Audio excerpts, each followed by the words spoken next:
Deus está falando de tanta coisa boa, maravilhosa, mas de repente ele abre um parênteses aí, tá? Em Apocalipse 21, 8. Quem vencer herdará todas as coisas, e eu serei o seu Deus, e ele será meu filho. Mas, aí ele abre uma lista, né? No Novo Testamento tem essas listas, tá? De práticas. Existe uma necessidade de que fique registrado isso, tá? São aquelas práticas que serão abolidas da eternidade. E Deus então alerta as pessoas: cuidado com essas práticas. Quem pratica isso não vai estar nesse lugar, não vai herdar isso. Outra lista dessas, os teólogos chamam dos cataclismos, né? Cataclismos, que são a execução de sentenças. Está lá em Gálatas 5, obras da carne. Então o apóstolo Paulo faz a relação lá das obras, e no final ele diz o quê? Não se engane, os que tais coisas praticam não herdarão o reino de Cristo e de Deus. Então no Novo Testamento, mesmo quando está falando só de coisa maravilhosa, coisa boa, de repente Deus abre parênteses. Mas os que fazem isso, não herdarão o reino de Cristo e de Deus. Por que Deus faz isso? Por que Deus corta o barato, vamos dizer assim? Porque precisa, porque tem que falar.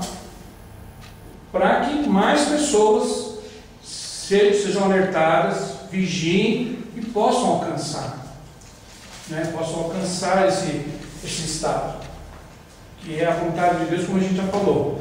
A vontade de Deus é que todos se arrependam e cheguem ao pleno conhecimento da verdade. Porque se existe predestinação, então a predestinação é para o céu, é para a salvação. A vontade de Deus é que todos se salvem, tá? Então, lá em Apocalipse 21:8 diz o quê? Quem vencer herdará todas as coisas, e eu serei o seu Deus, e ele será o meu filho. Mas quanto aos tímidos, essa tradução de tímidos causa muita confusão, tá? Mas, pastor Paulo, eu sou tímido, eu vou para o inferno porque eu sou tímido? Não é isso. Desempregado, né? Hã? Seria desempregado? Não. É um problema de tradução. E, na verdade, não chega a ser tradução. É que a palavra antiga para covarde é tímido. Hoje a conotação é diferente. Tímido é a pessoa acanhada. Quer dizer, não é uma questão de se eu tenho uma personalidade tímida, então eu vou para o inferno. Não. A palavra usada no grego aqui é a palavra delos, que significa covarde, medroso. O que caracteriza a pessoa covarde? Ela tem que fazer alguma coisa. Existem coisas que ela tem que fazer que são necessárias. Ela precisa fazer aquilo, mas ela tem medo de fazer. Ela sabe que precisa. Se ela fizer, as coisas vão melhorar. Aquele problema vai ser resolvido, né? Mas ela não faz porque ela tem medo, né? Seja de que seja, né?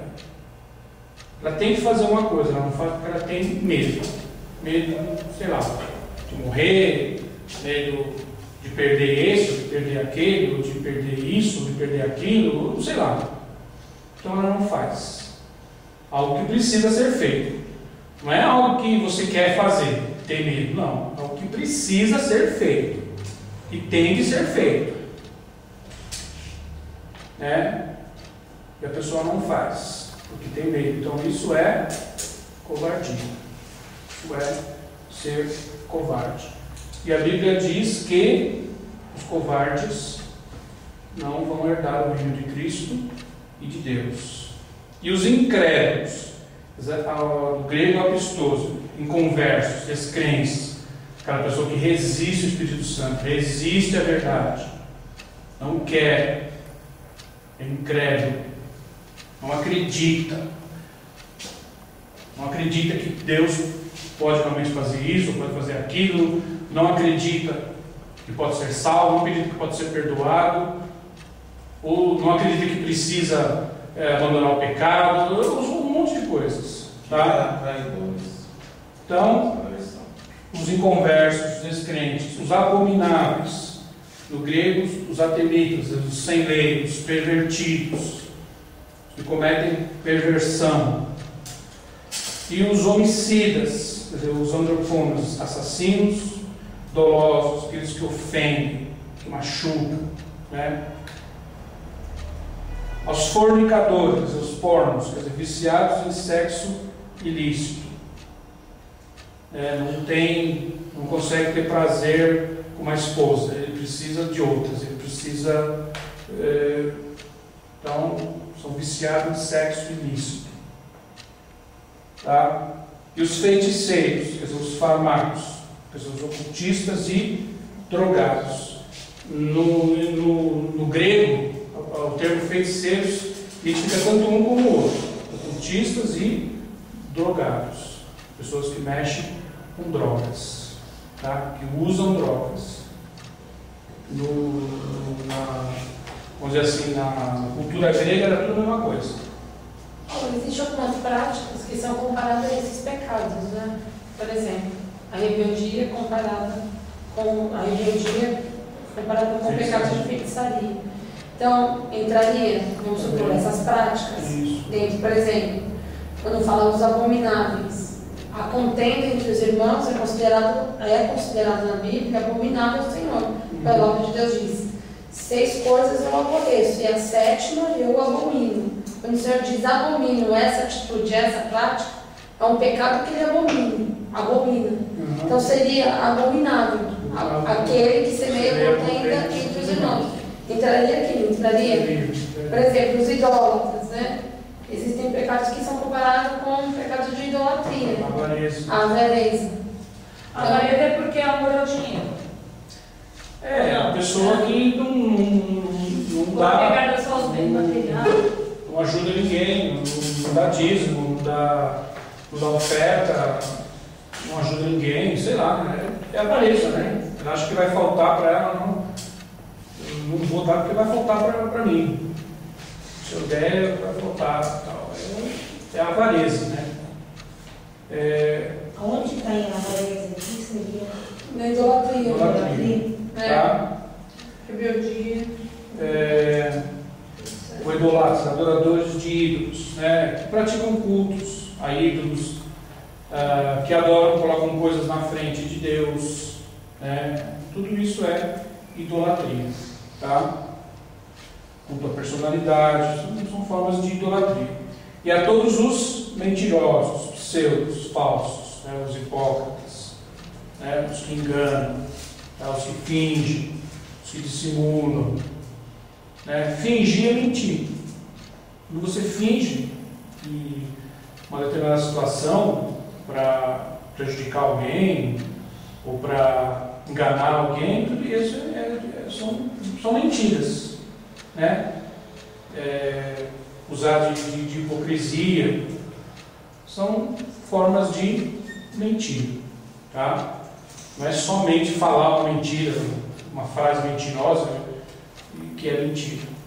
Todo esse posicionamento falso que a pessoa tem, que ela finge ser uma coisa que não é, tudo isso são mentiras, tá? A sua parte está no lago que arde com fogo e enxofre, que é a segunda morte. Então Deus separou aí, abriu os parênteses, falando tanta coisa boa, maravilhosa, mas olha, quanto a esses, você se enquadra numa dessas, sai fora. Se você está enquadrado numa dessas coisas que eu estou falando, abandona isso, se arrepende, sai fora dessa condição. Não seja idólatra, não seja abominável, não seja covarde, não seja incrédulo, tá? Não seja um fornicador, não seja fornicário, não seja viciado em sexo ilícito e não seja mentiroso. Fale a verdade, seja sincero, tá?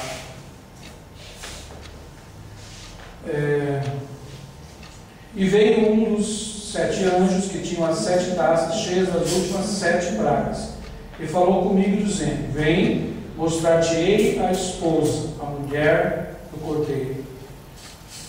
Um dos anjos da ira de Deus é incumbido de mostrar a João a nova Jerusalém, demonstrando a sua natureza amável, apesar de ter sido um instrumento de duro juízo sobre os homens.